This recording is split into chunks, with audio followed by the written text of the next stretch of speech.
¿De qué depende? Del estado hemodinámico del paciente. Del estado hemodinámico del paciente. ¿Correcto? Es decir, si te dicen paciente hemodinámicamente inestable, la parotomía urgente, rápido. ¿Correcto? Es al toque. Entonces, ¿en qué consiste allá? Entonces, si fuera estable hemodinámicamente, ¿qué tú puedes plantear? ¿Qué plantean, doctores, ante un válvulo sigmoides que esté hemodinámicamente estable? Devolvulación no operatoria por colonoscopía. ¿Correcto? Si yo no puedo devolvularlo por colonoscopía, recién entro a sala. ¿Y qué hago? Devolvulo, pero quirúrgicamente ya. Entro a sala por la parotomía. ¿Ok? Muy bien. Y ese rato, al devolvular, yo puedo hacer la resección de esta y anastomosis primaria. ¿Por qué? Por el riesgo de recurrencias que tiene. ¿Ok? Bacán. Pues, doctor, ¿y qué pasa si estuviera hemodinámicamente inestable el paciente? ¿Yo qué hago? Tengo que entrar a sala y tengo que hacer una colectomía. Me llevo el pedazo de este colon. Al llevarte ese colon, ¿qué haces? Tienes dos opciones. ¿Haces anastomosis primaria o haces colostomía lojarma? Depende del grado de necrosis. Si hay necrosis, pus, todo eso, no vas a hacerle pues con anastomosis primaria. Tienes que hacer colostomía de lo tipo Harman. Si no hubiera nada, solamente un proceso inflamatorio y tú por solamente riesgo y por temor, haces la anastomosis, mejor dicho, ¿quieres hacer anastomosis? Hazlo, no hay ningún problema. No hay ningún problema. ¿Correcto?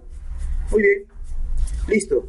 Entonces, ¿en qué consiste la colostomía Loharman? Es llevar la boca proximal o el extremo proximal a la pared abdominal y el muñón distal hacer una rafia.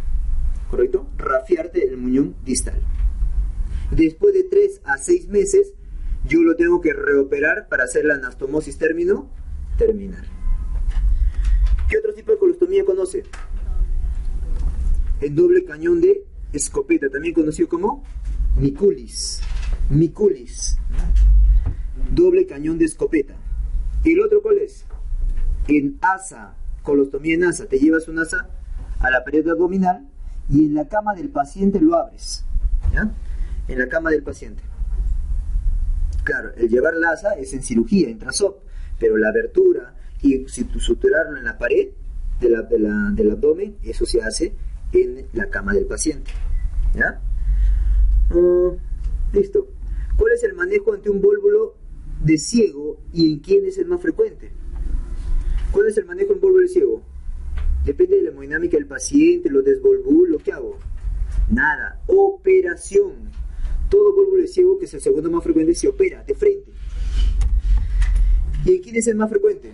Doctores, el vólvulo sigmoide es el más frecuente. Pacientes varones, añosos, o sea, adultos más que todo. En cambio, el vólvulo de ciego es más frecuente en mujeres, ¿ya? Mujeres. Obstrucción. Claro, vamos a tener una obstrucción, claro que sí.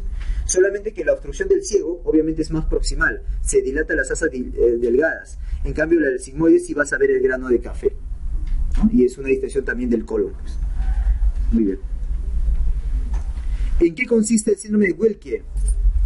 ¿En qué consistía el síndrome de Wilkie? ¿Cuál?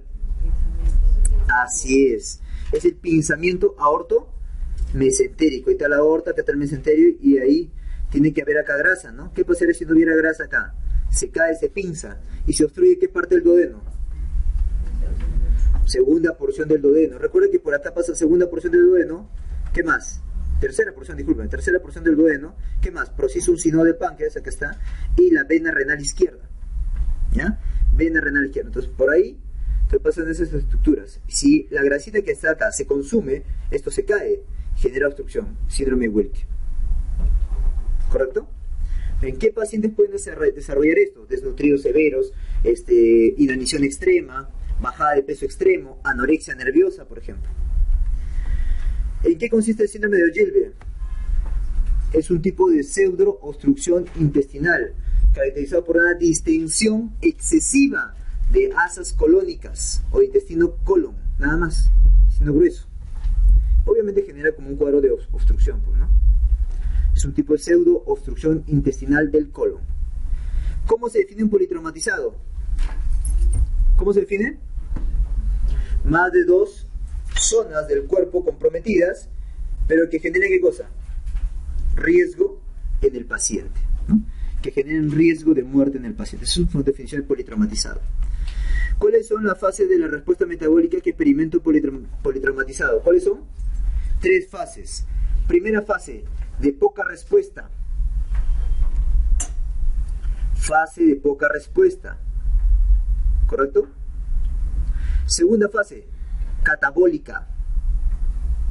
Y tercera fase, la de recuperación, ¿no? La anabólica.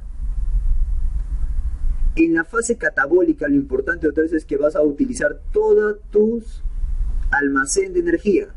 Comienzas con la grasa, sigues con las proteínas y por último los carbohidratos. ¿Ya? Muy bien, es por eso que los pacientes politraumatizados que están hospitalizados ahí, doctores, están flaquitos, pues, ¿no? Es un periodo catabólico, luego poco a poco van recuperando, periodo anabólico. ¿Cuántas fases tiene? Ya sabemos. ¿Cuántos tipos de abdomen agudo traumático hay? ¿Cuántos tipos había?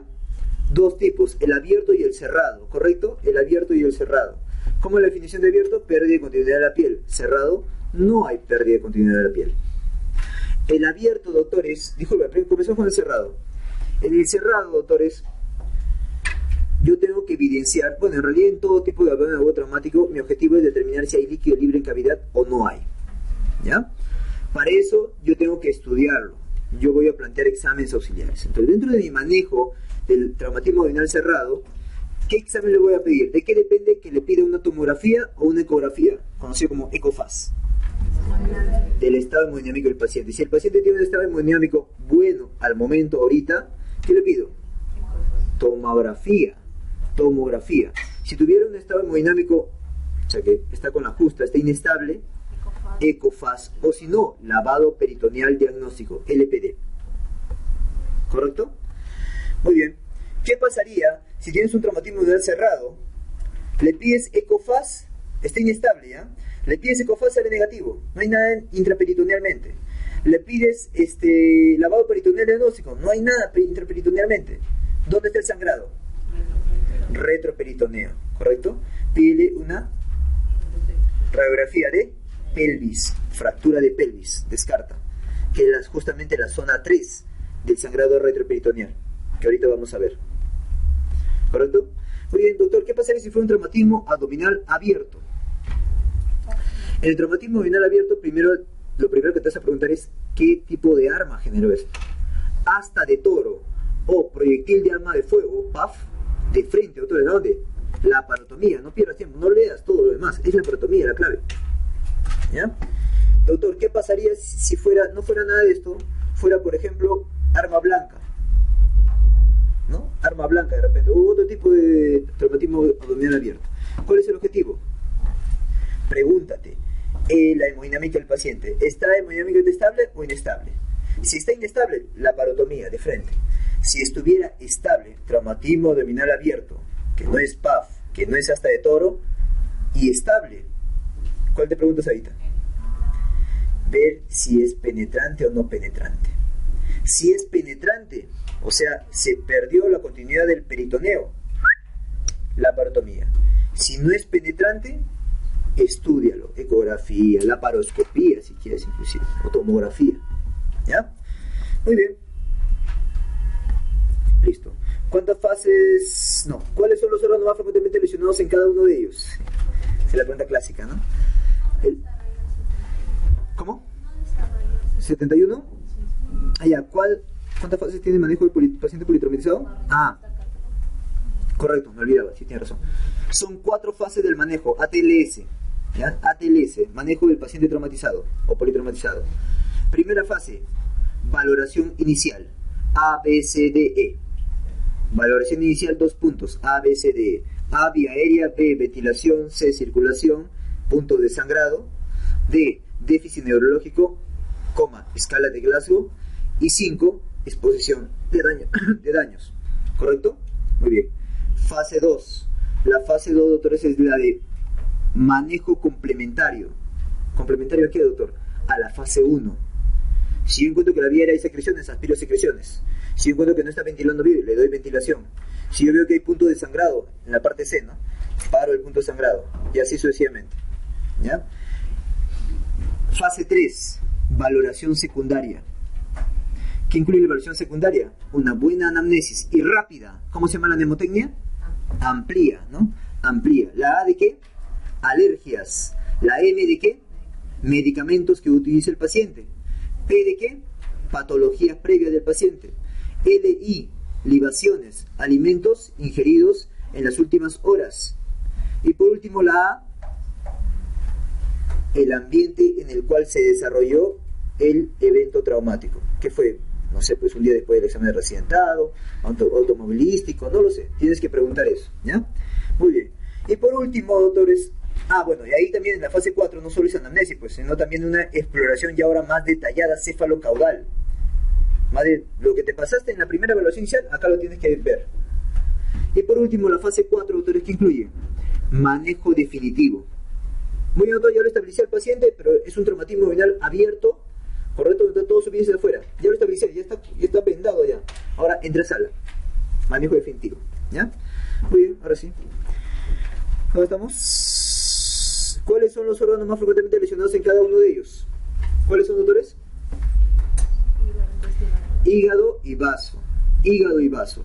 En el examen de residentado 2013 dieron clave hígado. No sé, la verdad, no hay bibliografía para esto, ¿correcto? No sabíamos decirte porque la que teníamos nosotros era vaso, así que no sé qué te voy a preguntar. Si van a preguntar, no sé si... Es que con Areme también se puede equivocar. No sé si se han equivocado o es su bibliografía de ellos fue hígado. O sea, hay mucha duda ahí, ¿correcto? Pero si te preguntan traumatismo venal abierto, ¿qué órgano sí más frecuentemente se lesiona? Si fuera traumatismo venal abierto, así la pregunta secas, ¿qué es? Intestino delgado. Si te pregunto por arma blanca, que es un tipo de traumatismo venal abierto, ¿qué vas a marcar? Ahora sí, hígado. ¿Ya? Cambia la cosa. ¿Ya? De repente el choro llevó anatomía pura, ¿no? Y sabe. Si es por arma blanca, hígado. Si es por traumatismo venal abierto, así a secas, te preguntan, intestino delgado. Muy bien. ¿Por PAF? Intestino delgado. Intestino delgado, claro, igual. ¿Cuál es el objetivo del estudio del abdomen traumático? ¿De qué depende la decisión de la parotomía urgente en un abdomen traumático? ¿De qué depende? La estabilidad hemodinámica del paciente. Si está inestable, la parotomía, de frente, no pierdas tiempo.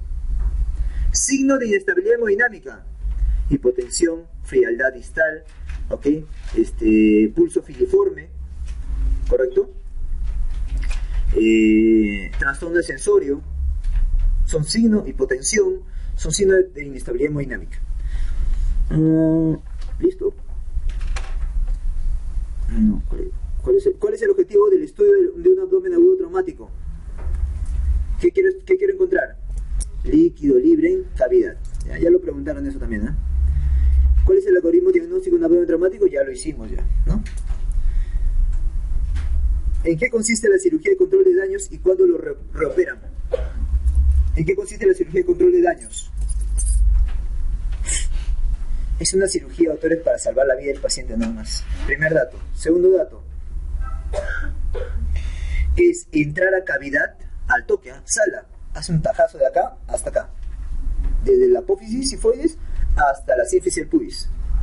Tajazo, de frente, de una sola. Abre todo. Sangre, aspira, vaya pasando por el paquete globular y comienza a taponar. Limpia, ¿dónde está ese punto de sangrado? Ya lo encontré. Tapona. Grasas, torundas, taponas. ¿Listo? ¿Calmó? Sí, cierra cavidad. ¿Correcto? Ese es el manejo de control de daños. Así es simple, rápido cirugía. Lo más rápido posible para salvar la vida del paciente. Y tú lo tienes que, no lo vas a dejar así, pues maldito. Tienes que reoperarlo. ¿Correcto? Muy bien. ¿Y cuándo lo reoperas? Entre las 12 horas y los 7 días. Entre los 12 horas y 7 días. Pregunta recientado, ya vino, por si acaso. ¿Qué maniobra utiliza para disminuir el sangrado hepático? ¿Qué maniobra utilizan, doctores? Maniobra de Pringle. Maniobra de Pringle, ¿correcto? Muy bien.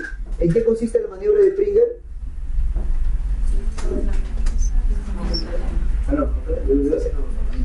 ¿En qué consiste? En meter tu dedito, ¿ya? Meter tu dedito, ¿ya? ¿Dónde? En el llato de... En el llato de Winslow, ¿correcto? Metes tu dedito en el llato de Winslow, que ya te dije cuáles son los parámetros, los límites, y que haces una compresión de la tríada portal, ¿correcto? ¿Qué incluye la tríada portal? ¿Te acuerdas? Incluye, gracias doctor. ¿Qué incluye?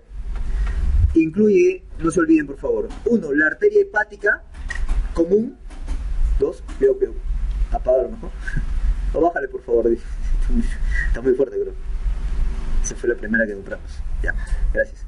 1, la arteria hepática común, 2, la vía biliar principal, y 3, la vena porta. Esos 3 doctores incluyen la triada portal, ¿ya? Listo. ¿En cuántas zonas se divide el retroperitoneo cuando hay sangrado retroperitoneo? De este lugar. 3 zonas, mira, ahí está. Zona 1, zona 2, zona... ¿Cómo te vas a acordar? Mira, zona 1, acá está, pues mira, dibujo un 1 acá. 1. Zona 2, doblado, pues. Zona 2. Y zona 3, lo que queda, pues más grande, pelvis. Zona 1, ¿qué órgano se lesiona? Mira, los vasos grandes, aorta y vena cava y páncreas. En la zona 2, ¿cuál es el órgano más frecuentemente lesionado? Riñones. ¿Correcto? Y en la zona 3, la fractura de pelvis. ¿Ya? ¿Cuál es la tendencia en el manejo de los traumas renales? ¿Cuál es la tendencia ahorita, doctores? Acá hay 5 grados de trauma renal. ¿Cuál es la tendencia ahorita? La tendencia, doctores, es que el manejo sea observación. A menos que haya inestabilidad hemodinámica o sea un grado 5 de trauma renal. ¿Correcto? En traumas urológicos, ¿dónde está la lesión? Si hay microhematuria, macrohematuria y uretrorragia. Si hay microhematuria, probablemente ¿dónde está la lesión? Uréteres. O riñón de repente, ¿no? Uréteres. Si hubiera macrohematuria, vejiga. Si hubiera uretrorragia, uretra. Si ha sangrado rojo rutilante por pene, eso es uretrorragia. ¿Correcto? Muy bien, sigue. ¿Qué examen debe solicitar ante traumas urológicos? ¿Qué examen debe solicitar? Si yo tengo un trauma urológico, doctores, más que exámenes, ¿qué cosa yo tengo que evidenciar? Esa pérdida de la continuidad de la vía urológica. ¿Cómo yo determino eso? Extravasando contraste, pues. Entonces yo tengo que pedir pruebas con contraste, ¿correcto? Urografía excretora, por ejemplo. Cistografía, por ejemplo. O uretrografía retrógrada. O sea, yo tengo que ver cómo se extravasa ese contraste para definir justamente la pérdida de continuidad. ¿Ya? Pero si te preguntan para trauma renal, ¿qué examen le pedirías? Tomografía, ¿no? ¿Cómo dicen los urólogos? Urotem, le dicen, ¿no? Es una tomografía nomás, es lo mismo. ¿Cuál es la medida general? No, ¿qué examen? Sí, 80. ¿No respondí? ¿Cuánto? Acá está, pues. ¿Cuántos grados de trauma renal existen? 5, justamente la previa esta pregunta, ¿no? 5 grados. Grado 1, grado 2, grado 3, grado 4, grado 5. 1 al 4, manejo, observación. Grado 5, cirugía, urgente. Grado 5. Muy bien. ¿Qué examen debe solicitar ante traumas urológicos? Ya dijimos. ¿Qué examen está contraindicado en traumas vesicales? ¿Qué examen está contraindicado en traumas vesicales? De vejiga. Cistoscopía, contraindicado. ¿Correcto? ¿Cuál es la medida general de los traumas urológicos? Ante un trauma urológico de vías urológicas, ¿cuál es la medida inicial, doctores? Ustedes tienen que derivar la orina. ¿Ya?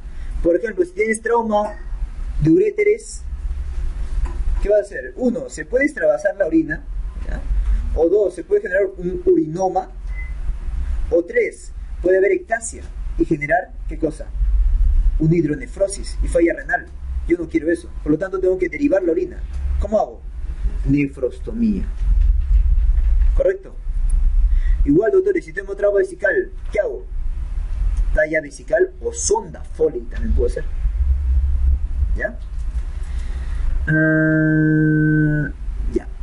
Y si fuera, doctores, trauma uretral, igual pues, talla vesical, lo derivo más arriba, nada más. Entonces, lo cual la medida general, derivar la vía urinaria. ¿Correcto? ¿Qué medida está contraindicada en los traumas uretrales? ¿Qué medida está contraindicada en los traumas uretrales? Sonda Foley. Sonda Foley, colocación de sonda Foley. ¿Cuál es el tumor benigno? Ya, pasamos al otro. ¿Cuál es el tumor benigno y maligno más frecuente de esófago? Vamos. ¿Cuál es el tumor benigno y maligno más frecuente de esófago y sus lugares más frecuentes? El benigno más frecuente... A ver, lo que te he enseñado. ¿Cuál es el tumor benigno más frecuente de esófago? El esquemita, ¿te acuerdas? Leiomioma. Lugar más frecuente. Tercio medio de esófago. El maligno más frecuente de esófago. ¿Cuál? Ahora sí. Epidermoide. Epidermoide. ¿Correcto? Listo. ¿Y su lugar más frecuente de epidermoide? Tercio. Tercio medio. Tercio medio. Discúlpame, leiomioma, te dije tercio medio, es tercio distal. Discúlpame, tercio distal, leiomioma, me estoy equivocando. El epidermoide es tercio medio, lapsus, discúlpame. Ya, muy bien, ahora sí. Y el segundo más frecuente, cáncer, ¿qué tipo histológico es el esófago? Adenocarcinoma. ¿Y su lugar más frecuente? Tercio distal, muy bien, tercio distal. Listo, siguiente pregunta. ¿Cuál es el tumor benigno y maligno más frecuente de estómago y sus lugares más frecuentes? El tumor benigno más frecuente de estómago, ¿cuál es? Leiomioma. Leiomioma. Y su lugar más frecuente es cuerpo gástrico. El cáncer más frecuente de estómago, ¿cuál es? Adenocarcinoma. Lugar más frecuente, antro píloro. Doctor, y si me ponen antro en una clave y en la otra píloro, antro vas a marcar. Dime otra.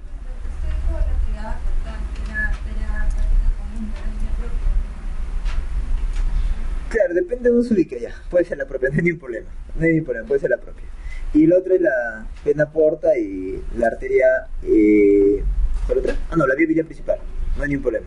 Lapsus. Correcto.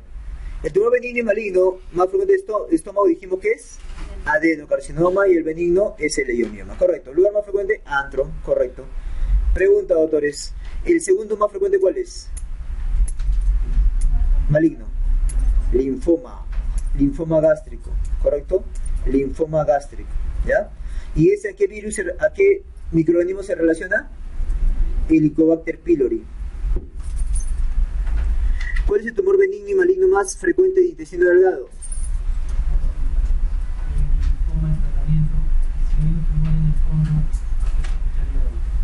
Tumor maligno en el fondo. Si es cáncer o es úlcera.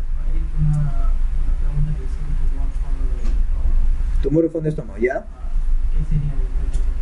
¿Qué características dice la clínica del paciente? Baja de peso, malestar general, baja de peso, cáncer. Y piensas el primer puesto, vas a pensar en adenocarcinoma.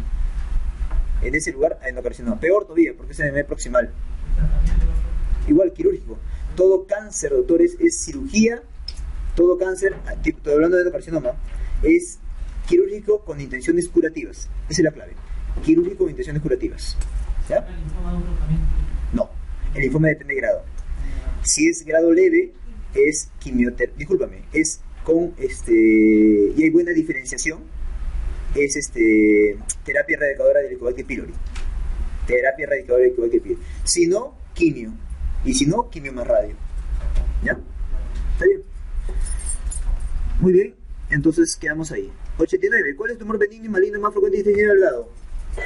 El benigno más frecuente, así es, ¿no? Pólipos adenomatosos, adenomas.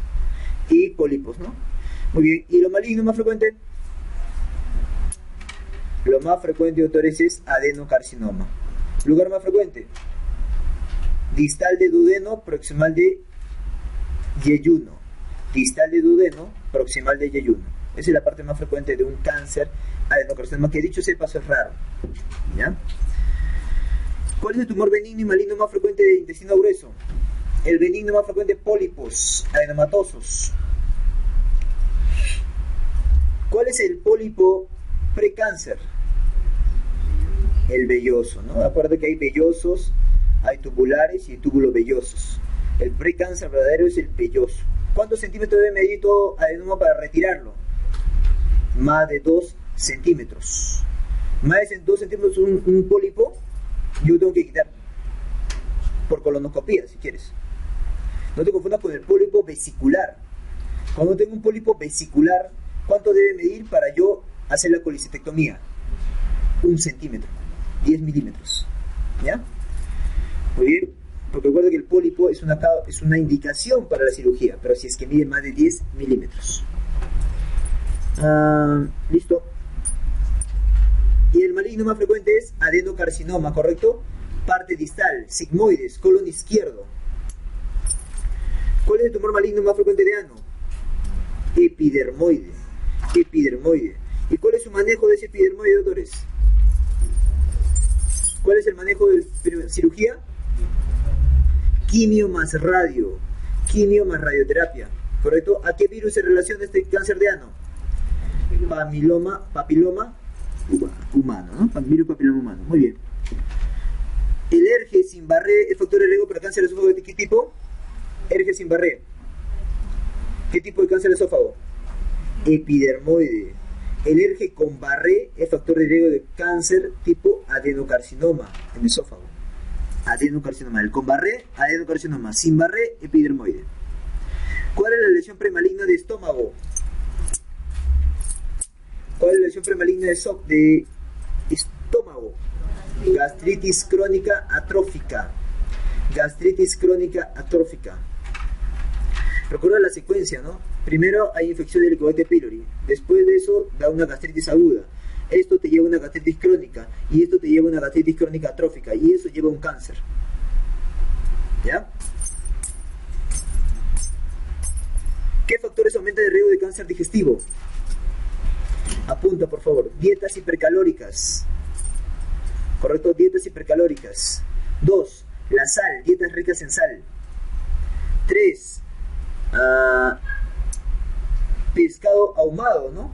Pescado ahumado. ¿Correcto? Dietas ricas en pescado también. ¿Correcto? Enlatados también, ¿sí? Los famosos nitratos, nitritos y nitrosaminas. Nitratos, nitritos, nitrosaminas. ¿Correcto? ¿Qué más? Antecedente familiar de primer grado. ¿Correcto? Síndrome de Lynch. ¿Qué síndrome de Lynch es factor de riesgo para cáncer de estómago? ¿Tipo 1 o tipo 2? Tipo 2, muy bien, tipo 2. Excelente, doctores. Ahorita les digo por qué. Creo que hay una pregunta abajo sobre eso. ¿Qué factores disminuyen el riesgo de cáncer digestivo? Dieta basada en vegetales y frutas. ¿Qué es eso? Dieta mediterránea. 2. Antiinflamatorios. ¿Qué antiinflamatorio? Aspirina, pero a dosis bajas, ¿ah? 100 miligramos, AS81, eso le tiene que dar. Otros AINES también, pero a dosis bajas. ¿Correcto? Muy bien. Eso fue pregunta, ¿ah? ¿No? ¿Qué factor? No, ya no. ¿En qué consiste el síndrome de Lynch? Así es, no polipósico familiar, ¿correcto? Cáncer colorectal no polipósico familiar. Síndrome de Lynch. ¿Y cuántos síndromes de Lynch hay? Según tu criterio de Ámsterdam, ¿ya? Criterio de Ámsterdam son para síndrome de Lynch. Pero hay 2 tipos de síndrome de Lynch. Tipo 1 y tipo 2. Tipo 1 es que solo hay cáncer de colon en toda la familia. Abuelo, bisabuelo, primos, tíos, cáncer de colon, solo colon. Si a este se asocia cáncer de intestino delgado, cáncer de mama, cáncer de estómago, en otra parte, en la familia, síndrome de Lynch tipo 2. Por eso es que si yo te pregunto, ¿qué tipo de síndrome de Lynch es factor de riesgo de cáncer de estómago? ¿1 o 2? 2, pues. ¿Correcto? ¿Cuál es la clasificación microscópica de Lauren de cáncer gástrico? Acá está, ¿no? En estómago, doctores, hay 2 tipos de clasificarlos, ¿no? La clasificación microscópica y clasificación macroscópica. La clasificación microscópica por 2 tipos, la intestinal o diferenciada y la difusa indiferenciada, ¿correcto? La intestinal diferenciada, doctores, es la más frecuente. Es la típica de adultos, varones, ¿correcto? Añosos, ¿ya? Y es la más frecuente. En cambio, y es la menos mortal, comparándolo con la otra, me refiero, ¿eh? En cambio, la otra es difuso, indiferenciado, de mujeres jóvenes, mira lo raro, ¿eh? Mujeres jóvenes, y es muy agresivo esto, muy agresivo. Alta mortalidad, ¿ya? Pues se llama la indiferenciada, pues la difusa. La clasificación macroscópica: gastritis, cáncer gástrico precoz y cáncer gástrico avanzado. Justamente la otra pregunta, ¿no? Allá, la macroscópica, autores, la precoz puede ser prominente, superficial o tipo 3 ulcerado. Y puede haber combinaciones de ellas: prominente, superficial y ulcerado, tres tipos. Y la avanzada, que es esta de acá, puede haber, esta es la famosa clasificación de Borman.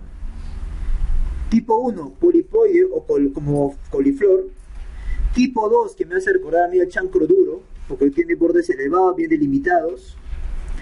Y el tipo 3, ulcerado infiltrante, que es este de acá, bordes poco elevados, mal definidos.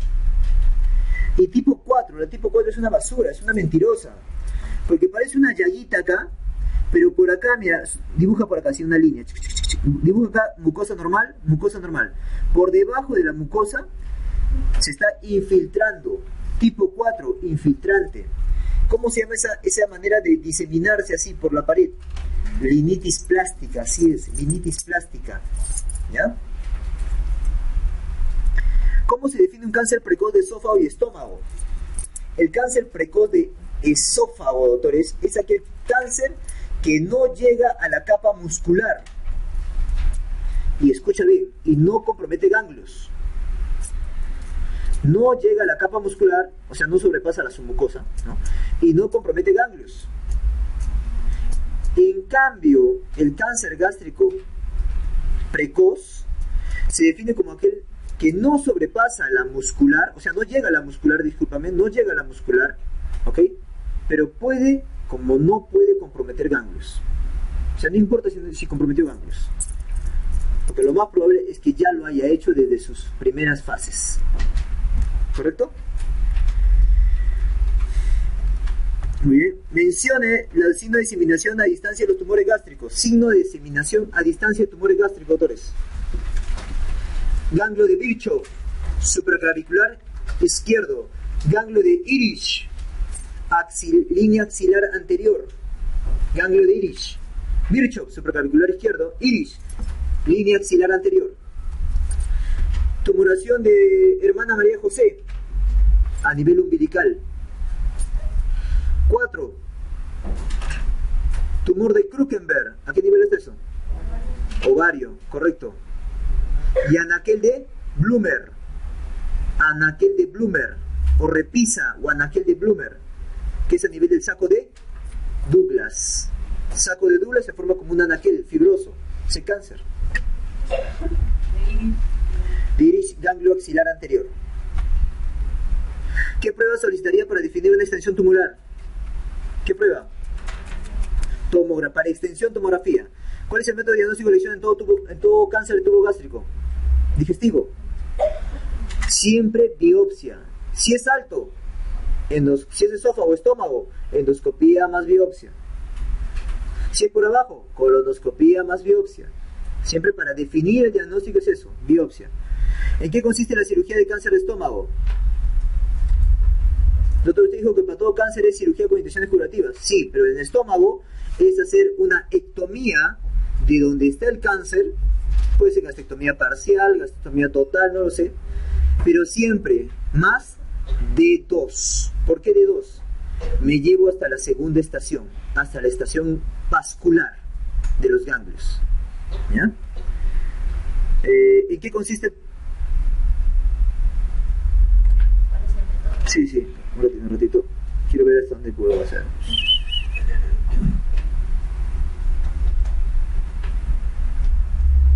Ya, ¿cuál es el segundo cáncer más frecuente de estómago y a qué microbio se relaciona?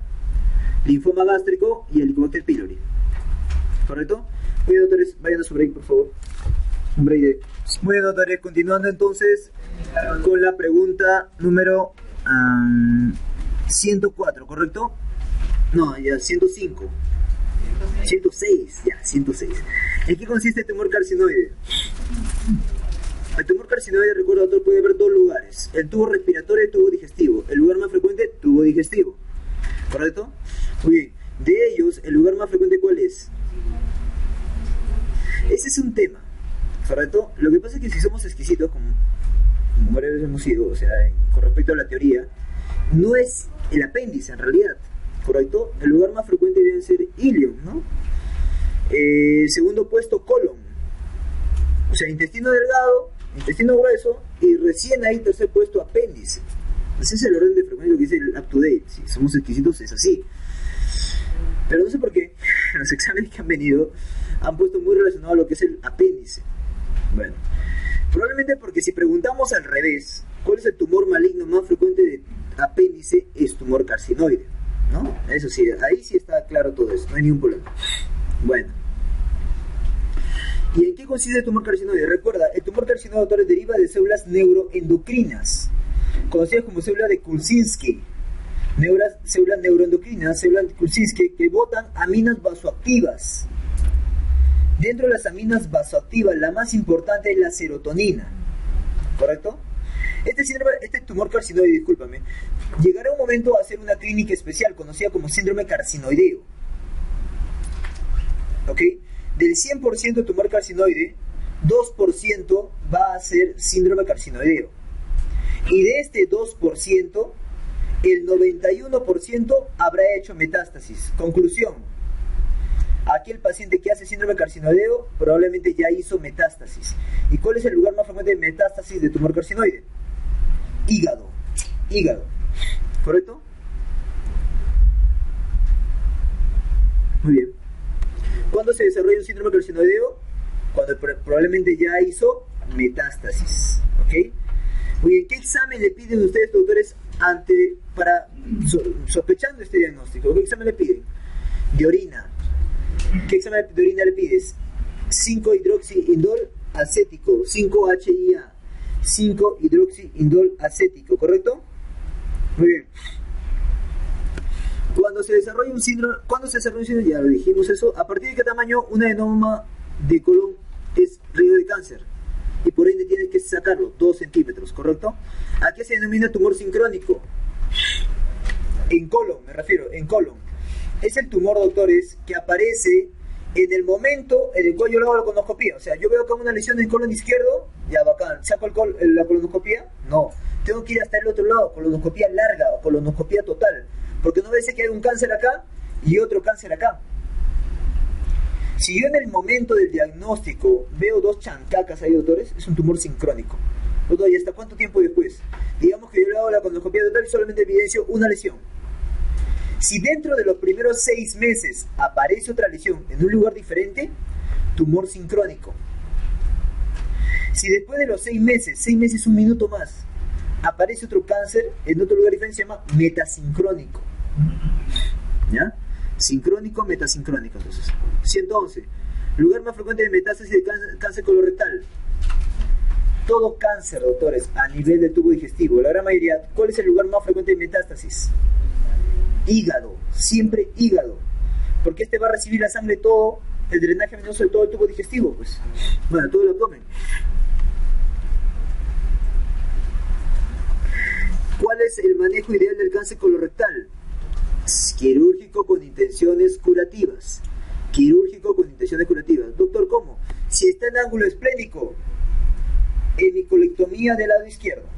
Si está en colon ascendente, hemicolectomía del lado derecho. O sea, solamente te lleva a la parte que está comprometida, nada más. ¿Cuál es el método más eficaz para seguimiento de un cáncer colorectal operado? ¿Colonoscopía o CA? CA es la mejor prueba para seguimiento, no colonoscopía. Se dice que el cáncer colorectal va a ser recurrencia dentro de los primeros 4 años de operado. Tanto así es esta relación que si un paciente pasa de los 5 años y no hay recurrencia, se puede hablar de curación. ¿Qué tipo de cirugía instaura en un ¿Sí? ¿Qué tipo de cirugía está en cáncer de colon? No, de recto alto. Cirugía anterior, cirugía abdominal anterior. Yo entro por arriba. En cambio, si es de recto bajo, la cirugía conocida como abdomino perineal de Miles. Abdomino perineal de Miles. ¿Cuál es el mejor manejo para un cáncer de ano? Lo dijimos, ¿cuál es? Quimioterapia más radioterapia. Correcto. ¿Cuántos tipos de hemorroides existen? Comencemos con la patología anorrectal. ¿Cuántos tipos de hemorroides? Dos tipos de hemorroides. Hemorroides internas y hemorroides externas. La hemorroide interna no duele. La hemorroide externa sí duele. ¿Correcto? ¿Y qué viene a ser un hemorroide? Viene a ser una dilatación patológica de los plexos venosos a nivel del recto y ano.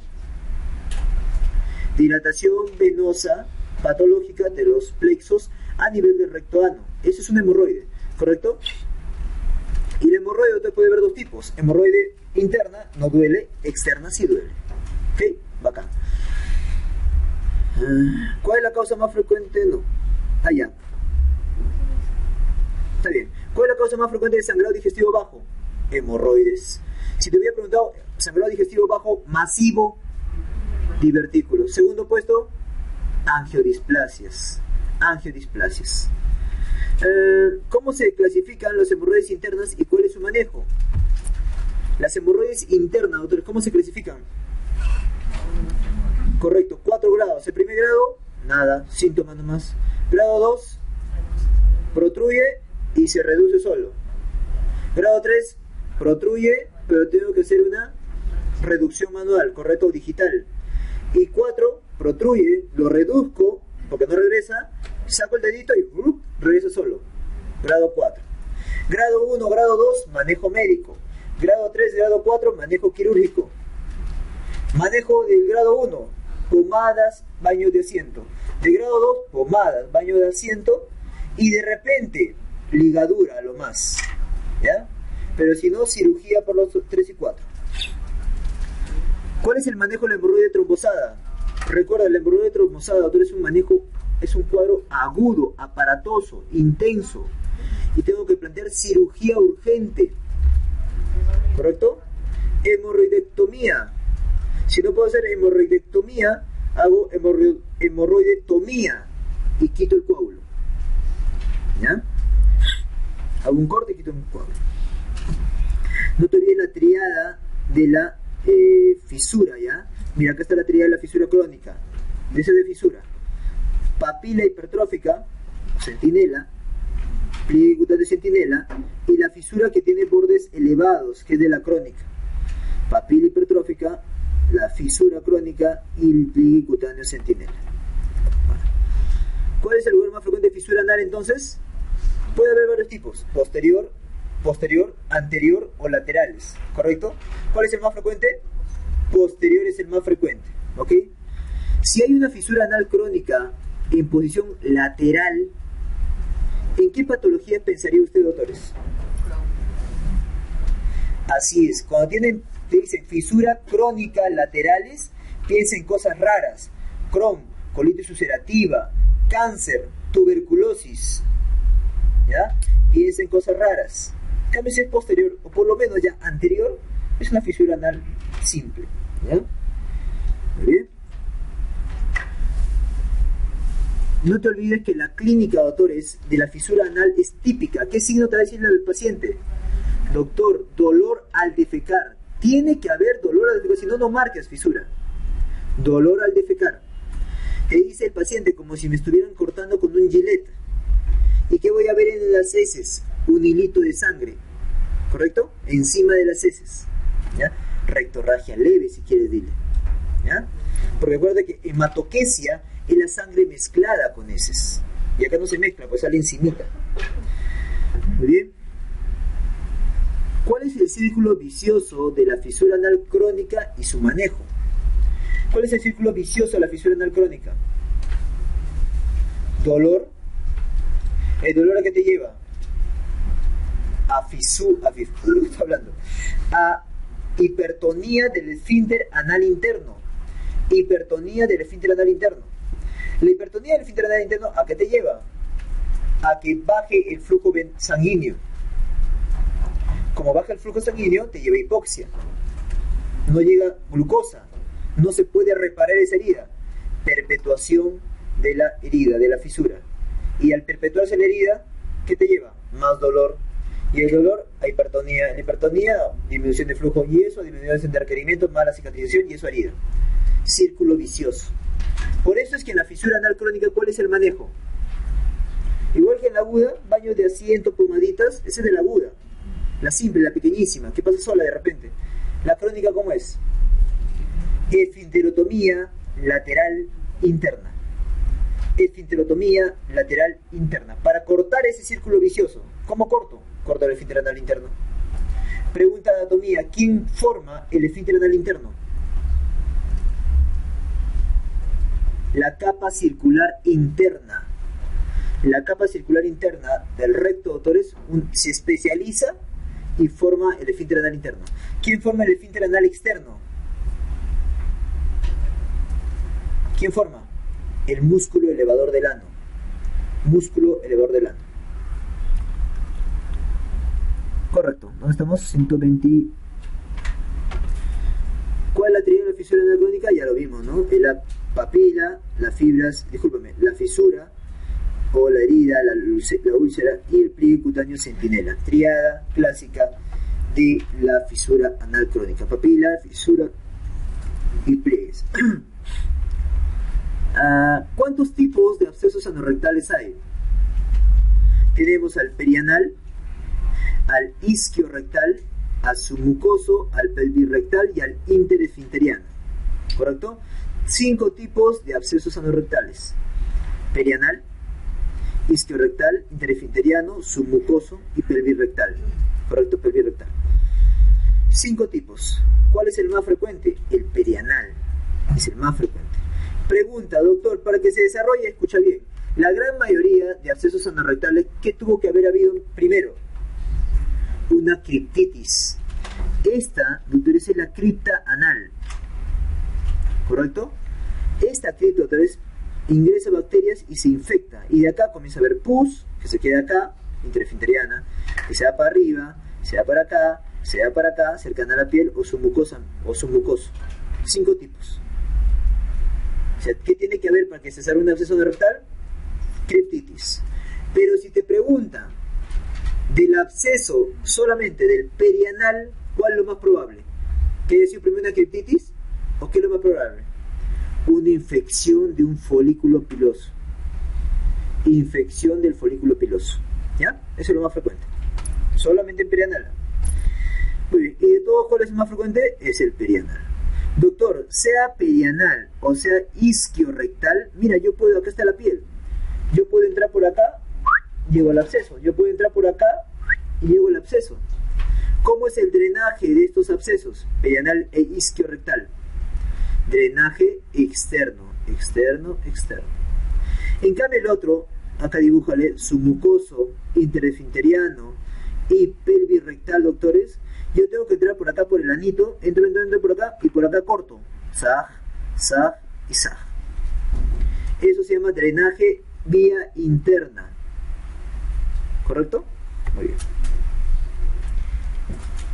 ¿Cuántos tipos de drenaje entonces puedo realizar yo en los abscesos anorrectales? 2 tipos, externa e interna. Ya sabes para quién va cada uno.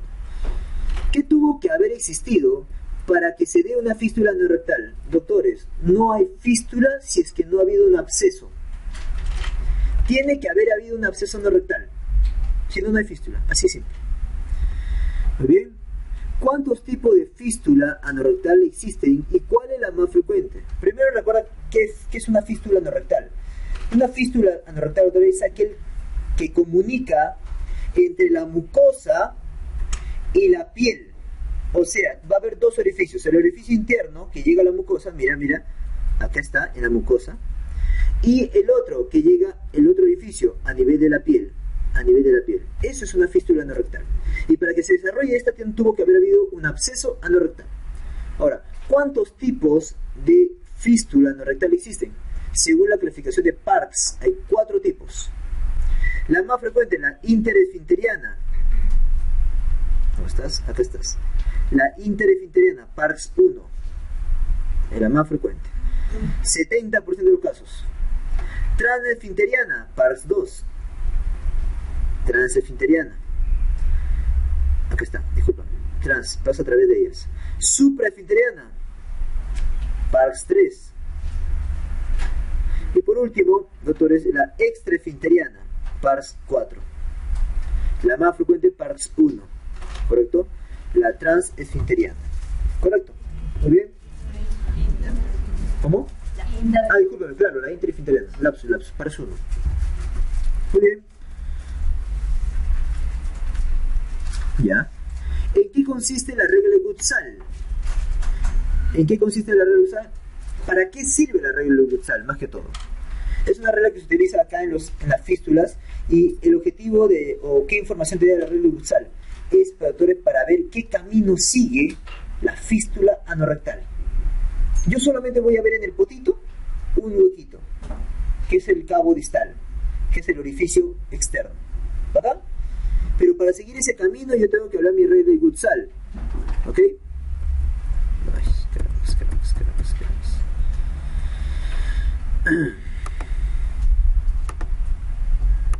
Ya, muy bien. ¿En qué consiste la regla de Gutzal? Lo pones al paciente en posición maometana.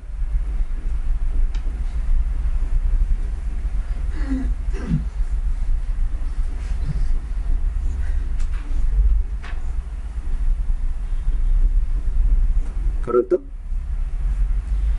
¿Ok? Bueno, no es tanto, ¿no? Es más acá. Ya, sí. Es que por algo lo hago, pues. Por algo lo hago así. Ok, muy bien. Tú trazas una línea, ¿correcto? A través de acá. Una línea imaginaria. Acá está el orificio externo. Acá hay otro. Acá hay otro. Y acá hay otro. ¿Ya? Para que quede claro. Y acá otro. Mira.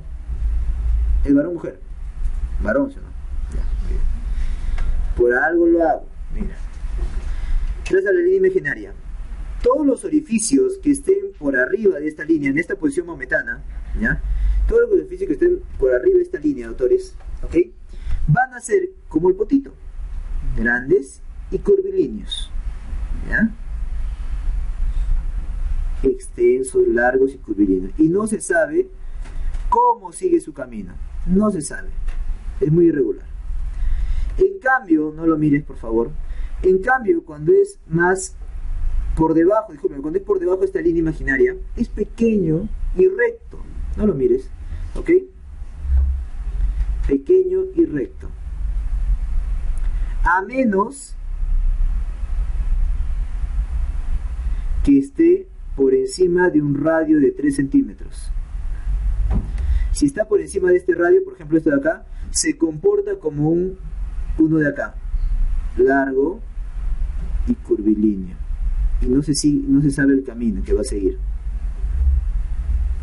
No se sabe su camino. ¿Se entiende?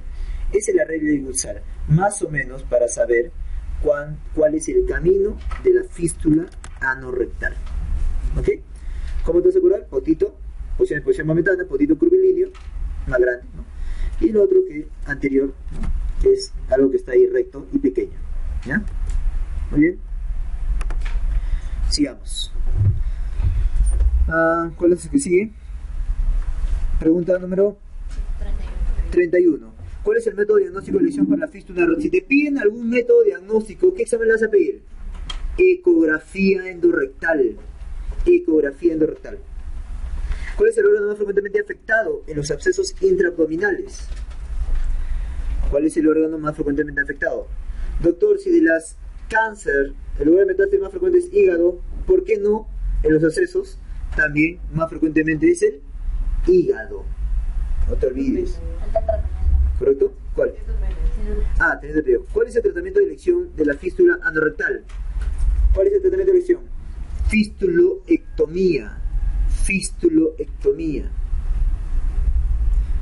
134. En el absceso hepático, 133 dijimos, ¿quién es? Hígado. Hígado. 133, hígado. Es el órgano más frecuentemente lugar de los accesos intraabdominales. 134. En el absceso hepático, ¿cuáles son las vías de infección? Ya, parto del absceso. Absceso hepático. Puede haber varias vías por la cual llega la bacteria y se anida y forma un absceso. Vía hemática, por contigüidad. ¿Y cuál es el otro? Vía ascendente biliar. Esa es la más frecuente. Segundo puesto, hematógena. Y de ahí por continuidad, etc. Correcto, o sea, lo más frecuente es ascendente, vía biliar. Por ejemplo, colangitis ascendente, la vía más frecuente por la cual desarrolle un absceso hepático. Y el lugar de afecto hepático más frecuente es lado derecho, lóbulo derecho. Lo mismo que de las metástasis, lóbulo derecho.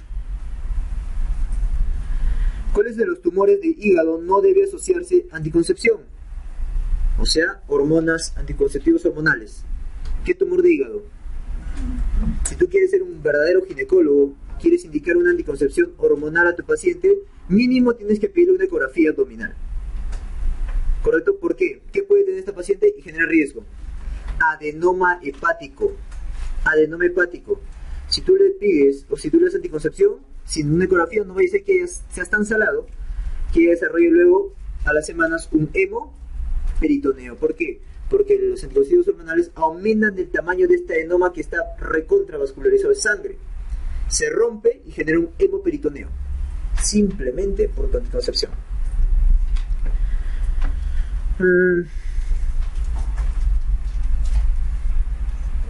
¿Cuál es el tumor maligno más frecuente de hígado? ¿Cuál es? No, metástasis. Metástasis, no caigas, metástasis. ¿Correcto? Y obviamente los más frecuentes son de tubo digestivo, probablemente de colon. Colon. ¿Ya? Algo que me he olvidado. ¿Qué examen le pides en cáncer de esófago para buscar el cáncer? Discúlpame, en intestino delgado. ¿Qué examen le pides? Para colon le pido colonoscopía. Para esófago y estómago le pido endoscopía. Y para intestino delgado, ¿qué le piden? Puede ser enteroscopía o puede ser también, ¿qué cosa? Cápsula endoscópica. Cápsula, no hace que venga una pregunta así, para visualizar el tubo digestivo tipo intestino delgado, cápsula endoscópica, ¿ya? Que es una cápsula, ¿no? Pues, los que han hecho internado en Reba deben conocer eso, ¿no? El Revalvet es el que tiene cápsula endoscópica. Es una cápsula que te ingieres y la cápsula va bajando por todo tu tubo digestivo hasta que lo defecas. Y cada vez que pasa, toma foto. Y eso se ve como una película, pues. Listo. El tumor maligno más frecuente de hígado es metástasis, probablemente de colon. ¿Correcto? Si te pregunto cuál es el tumor maligno primario más frecuente, ahora sí, ¿cuál es? Hepatocarcinoma. Hepatocarcinoma, diferente, doctores, diferente, hepatocarcinoma. Muy bien. ¿Cuáles son los factores de riesgo de un hepatocarcinoma? Hepatitis tipo B, hepatitis tipo C. ¿Correcto? Infecciones crónicas, cirrosis, hepatitis crónica, cirrosis, son causas o son factores de riesgo para cáncer de hígado. O hepatocarcinoma, que es el tipo histológico más frecuente. ¿Cuál es el marcador tumoral más relacionado al hepatocarcinoma? ¿Qué marcador? ¿CA199? ¿Cuál? Alfa feto. Muy bien, doctora. Alfa feto proteína. ¿CA199 para quién es? Páncreas. Páncreas. ¿CA125? Ovario. ¿CA? Colon. ¿Ya? Colon. Muy bien, alfa feto entonces. Para coriocarcinoma, HCG. HCG, ¿no? Muy bien. ¿Cuáles son los criterios de resecabilidad y resecabilidad de hepatocarcinoma?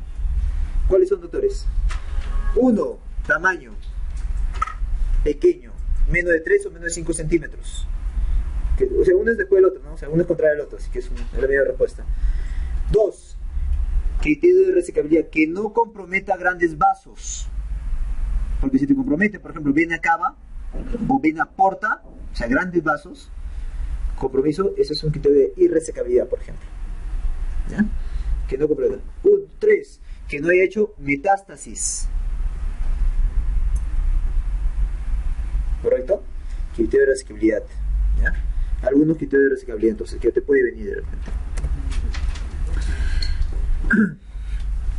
¿Cuál es la definición de conmoción y contusión cerebral, doctores?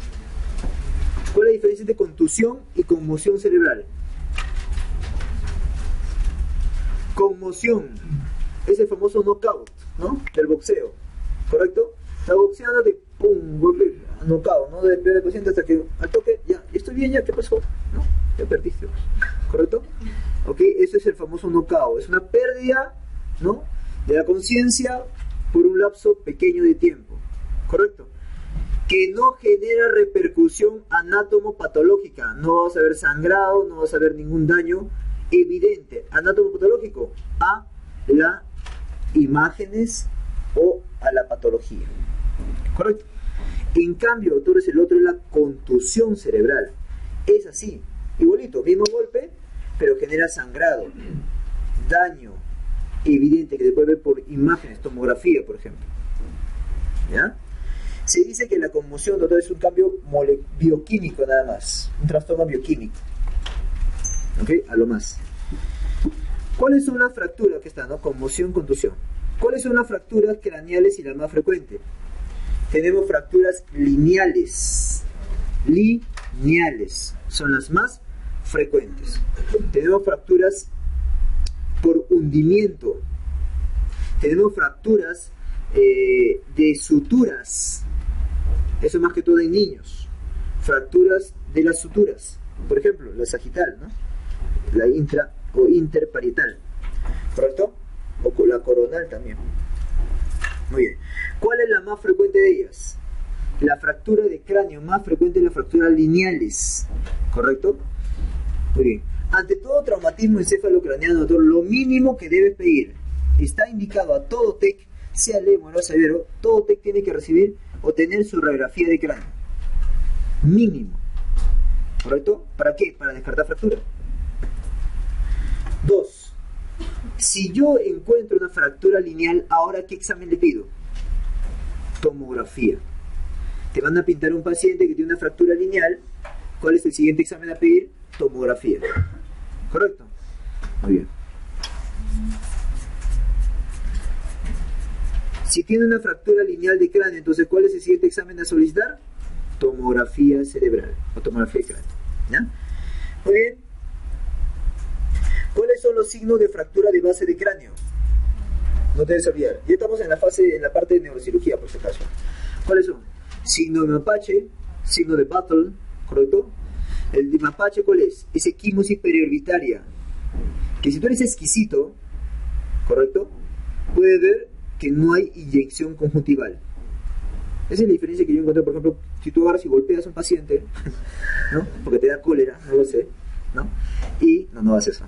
Y te queda una equimosis, ¿no? Periorbitaria, pero tú ves cómo está el ojo, las conjuntivas. Inyección conjuntival, rojoso.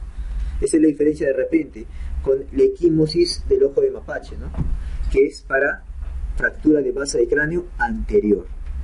En cambio, la equimosis retroauricular, signo de Battle, ¿eso para qué es? Para fractura de base de cráneo media. Fractura de base de cráneo media. ¿Ok? ¿Qué otro signo vas a encontrar? ¿Dónde estamos? Ahí está. ¿Qué otro signo vas a encontrar? Escape de líquido cefalorraquídeo por la nariz o epistaxis, signos de fractura de base de cráneo anterior. Fractura de base de cráneo media, ¿qué signos? Escape de líquido cefalorraquídeo por oído, por conducto auditivo, o si no, sangrado también, ¿correcto? Por el conducto auditivo. Otorragia o otolicorrea también le llaman. ¿Cuál es el método de elección ante una fractura de base de cráneo? ¿Qué le vas a pedir ante sospecha? Tomografía. Tomografía. Lo que tienes que pedir, ¿ah? Para base, no, fractura de base de cráneo. Para infratentorial y médula, resonancia magnética. Pero tú tienes que pedirle esto. A menos que quieras descartar lesión de partes blandas o lesiones de órganos, oculares, vasculares, músculo, ahí sí, resonancia magnética, mejor. ¿Cuál es el tipo de fractura de peñasco más frecuente? Hay longitudinal y transversal. Longitudinal y transversal. La más frecuente es longitudinal. ¿Y cuál es el compromiso? Hipoacusia de transmisión. Hipoacusia de transmisión.